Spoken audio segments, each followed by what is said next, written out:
previous owner, or one of the previous owners of this house, put a yard light or street light.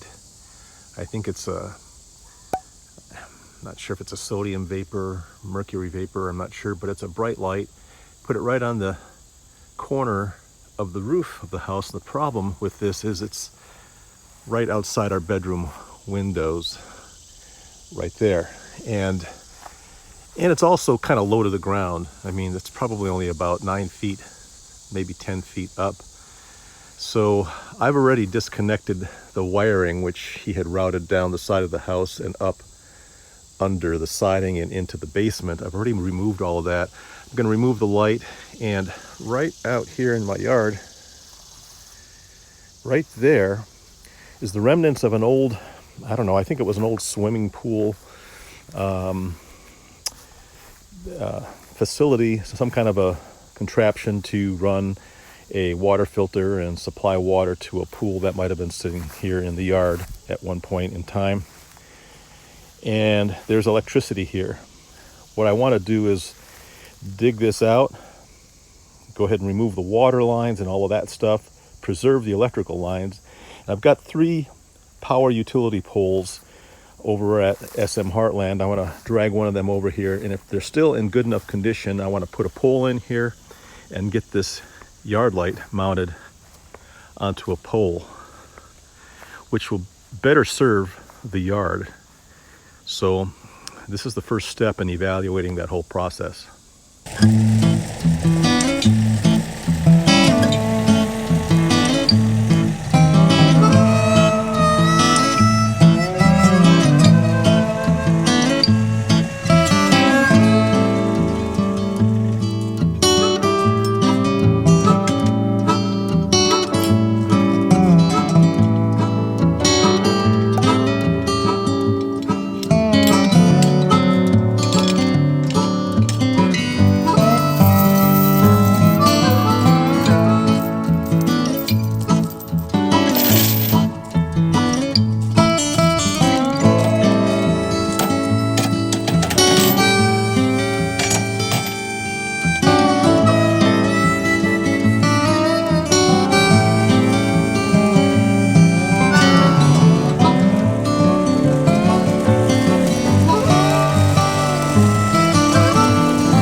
right, so I've got, I don't know, 1, 2, 3, looks like 4 utility poles lying here, all different lengths.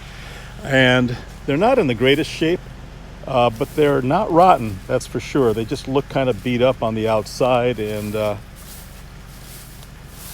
what I did is I picked the longest one. I found one that's 16 paces. I don't know exactly what that equates to in feet, but it's this one with the yellow high voltage sign on it, or whatever that is there. I'm not sure what that says.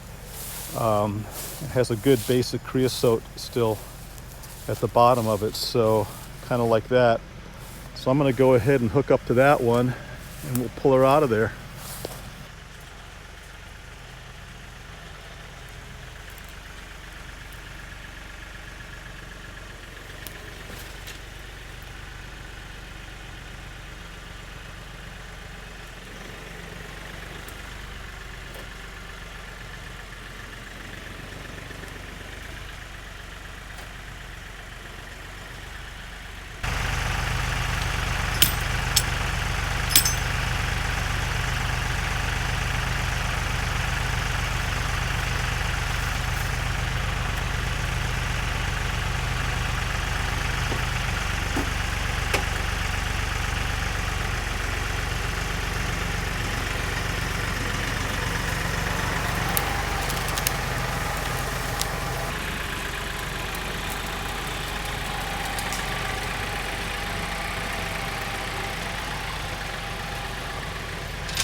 Well, we have a slight glitch in the get-along here.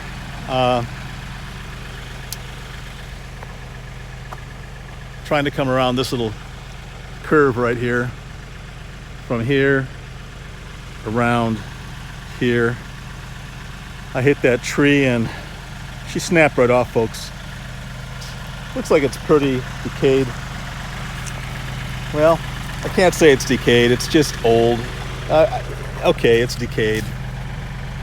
Yeah, so probably a good thing I didn't get the whole thing, but I think it's still long enough. It's probably about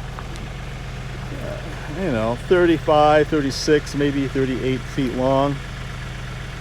I'm going to put 3 feet of that at least in the ground. Looks like more like 4 feet. I'll go right up to where,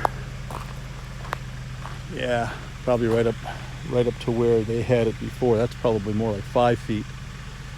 I think the rule of thumb is 10% plus 1 foot, but I could be wrong about that too. All right, I got to figure out how to get this thing maneuvered here.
I'm gonna just swing this back end around that direction to where all that junk is coming out of the ground over there. That's where that post is going to be planted.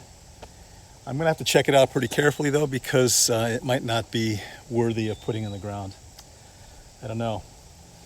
It's not going to be really carrying any kind of a load. It's just going to have a light on the top of it. So I'm not that worried about it, but it's rustic looking, that is for sure. Isn't it? Doesn't it look rustic? Yeah.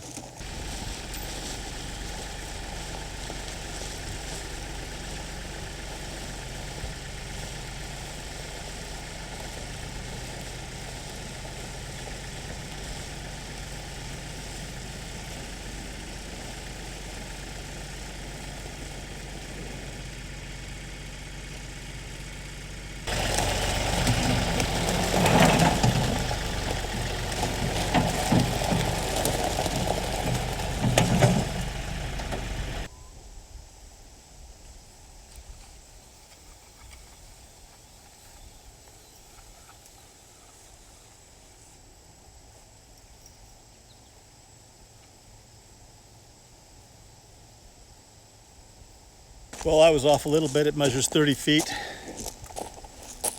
I may have to go back and get another one of those other ones over there. I think I can get at least a 36-foot one. So we'll do this all over again. All right, so there's one post in there that is about 35 feet. And the big end is facing this direction. I think I'm gonna go ahead and pull that one out, because that way I won't have to spin it around when I get to the house. And I'm going to use a chain, just a pure chain this time instead of the grapple. That seemed to not work very well. Around corners, the thing would flip and come undone. And so we're just going to pull it out with a chain.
Susie's letting the horses up into the pasture. Look at them go for the hay. Here comes Rusty.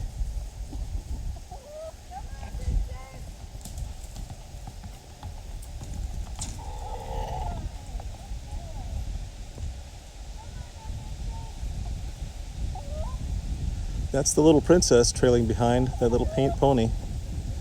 Susie's little girl. So as I was about to say, this has got to be dug out now. That'll be the next step. Now that I've got the poles here, I'll go ahead and get this dug out. I'm debating whether I'm going to do this by hand or rent an auger. The auger would be nice because it would be a lot quicker, but costs money. And I need the exercise, so that's probably the way I'll go with it. Do it manually. So what have you been up to? What? weed eating. Really? Yes. You like eating weeds? I like getting rid of them. Yeah. My arms are about to fall off. Did you have the mower up there to the lawnmower, push mower? Yeah, I did the back trail, that first section. Oh. And I did the Briar Trail and the whole Briar Trail and the Connector Trail. And where did I start? I forget where I started, Okay. but Well, are you going to dig this hole for me with the post hole digger? It needs to be 4 feet deep at least. 5 would be great.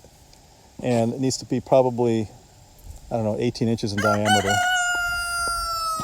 I just got done weed eating for hours. So that means no? My arms are about to fall off. Okay. I don't even know if I could pick it up. Well, alrighty then. I guess I'll have to do it. I guess you will. All right.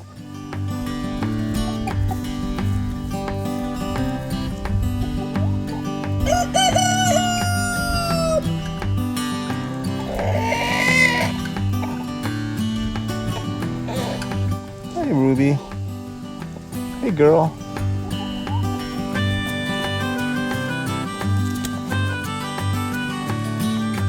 Well, friends, that's it. We're going to call that a wrap. I've got the utility poles up here. They're ready to go in the ground. Well, one is ready to go in the ground. Like I said, I think what I'm going to do is take the other poles and just kind of line the driveway, kind of make a sort of a curb, if you will. I'll do that with those other poles, put them to some good use before they just rot away to nothingness out there. So this will be part one. Part two will be digging the hole, getting the pole put in the hole, getting the light mounted. I'll probably put the light and the wiring in before I put the pole up, and we'll get this yard light up and running. That'll be part two. I'll look forward to seeing you folks then. Stay kind as always. I'll see you over and out.